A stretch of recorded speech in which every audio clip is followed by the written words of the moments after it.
Diabetes Deep Dive Part 1. What is diabetes? Hi there. How much do you really know about diabetes?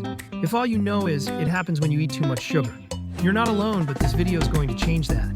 Diabetes is far more complex than most people realize. It's a chronic condition that requires long-term care, but that doesn't mean it's the end of the world. With the right knowledge and habits, it's absolutely manageable. So let's dive deep together. 1. What is diabetes? Diabetes is a condition where your blood sugar levels are too high for too long. Think of it like this: when you eat food, especially carbs, your body breaks it down into glucose. That glucose enters your bloodstream, and it's supposed to move into your cells to be used for energy. But in people with diabetes, something goes wrong. That glucose can't get into the cells properly. It just stays in the blood, raising blood sugar levels and over time damaging organs, blood vessels, and nerves. 2. The role of insulin. Now, how does glucose usually get into your cells? That's where insulin comes in. Insulin is a hormone made by your pancreas. It acts like a key unlocking the doors of your cells, so glucose can enter. In diabetes, either your body doesn't produce enough insulin, or your body doesn't respond properly to insulin. That second case is called insulin resistance, and it's especially common in type 2 diabetes. 3 types of diabetes. There are 3 major types of diabetes. Type 1 diabetes, the body produces little or no insulin, usually develops in childhood or adolescence, and requires daily insulin injections. Type 2 diabetes, the most common form. The body produces insulin, but cells become resistant to it. Strongly linked to lifestyle and diet. Gestational diabetes occurs during pregnancy, usually goes away after childbirth, but increases the risk of developing type 2 diabetes later on. Type 2 diabetes makes up about 95% of all diabetes cases worldwide. 4. Early symptoms, the silent onset. One of the scariest things about diabetes is that it can develop silently. You might not feel sick at all until complications start. But here are some common early signs: frequent urination and thirst, unexplained weight loss, blurry vision, fatigue or low energy, slow healing wounds. If you've noticed any of these, it might be time to check your blood sugar. 5. Complications, the real danger. The disease itself isn't always what causes the most damage. It's the complications. Over time, high blood sugar can harm almost every part of the body. Eyes, diabetic retinopathy can lead to vision loss. Kidneys can cause kidney failure and the need for dialysis. Nerves. Neuropathy causes pain, tingling, numbness, especially in the feet. Heart and blood vessels increases risk of stroke, heart attack, high blood pressure. Feet, poor circulation, and nerve damage can lead to infections, and even amputation. This is why diabetes is called the silent killer.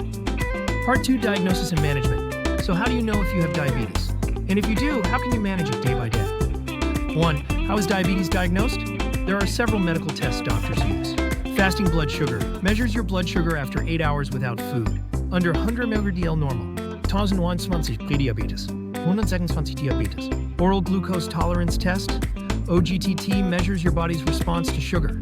Hemoglobin A1C, HbA1c shows your average blood sugar level over the past 23 months, below 5.7% normal. 15,4% Prädiabetes, 6.9% diabetes. 2. Can diabetes be cured? Let's be honest. Type 1 diabetes currently cannot be cured. It requires insulin for life. But type 2 diabetes can enter what we call remission.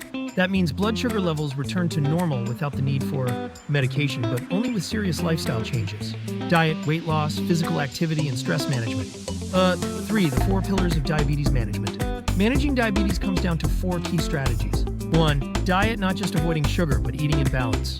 2. Exercise. Physical movement that stabilizes blood sugar. 3. Medication, pills, or insulin when necessary. 4. Self-monitoring, knowing your numbers.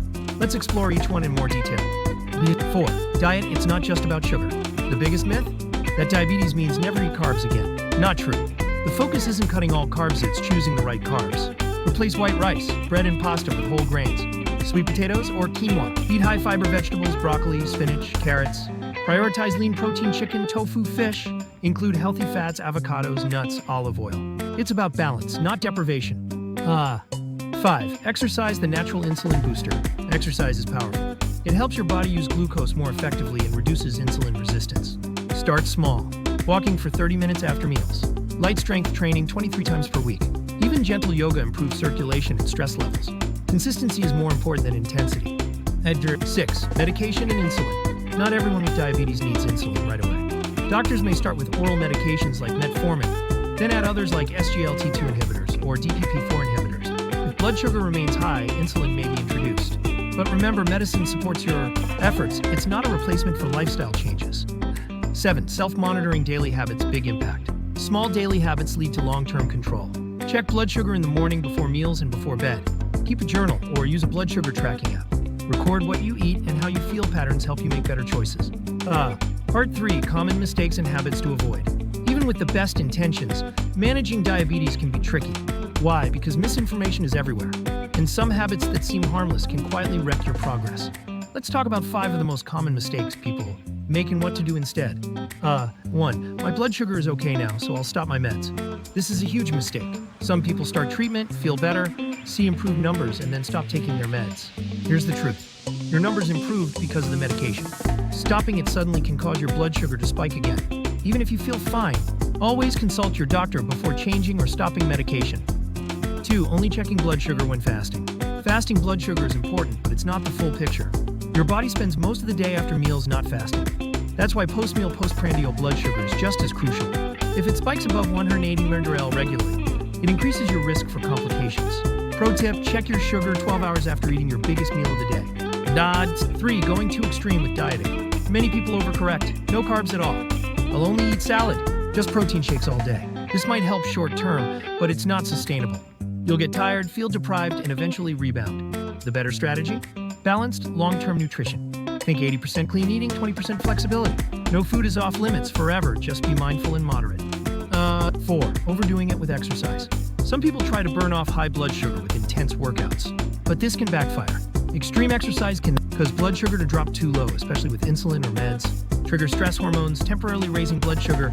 Stick to steady, consistent movement. Walk after meals.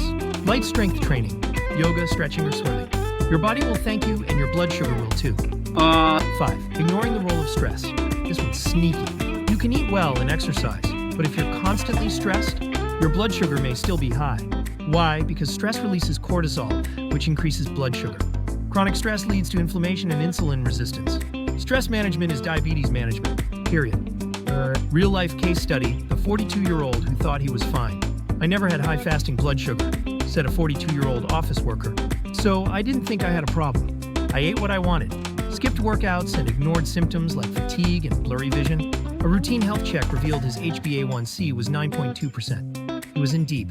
He made 3 changes, began daily walks after dinner, swapped white rice for quinoa and oats, kept a simple blood sugar log. 1 year later, his HbA1c was down to 6.3%, and he felt better than he had in years. Wrap up of part 3. Mistakes are normal, but knowing what to avoid is the first step toward real progress. In the next part, we'll explore exactly what to eat with sample meal plans, grocery lists, and blood sugar-friendly foods you'll actually enjoy.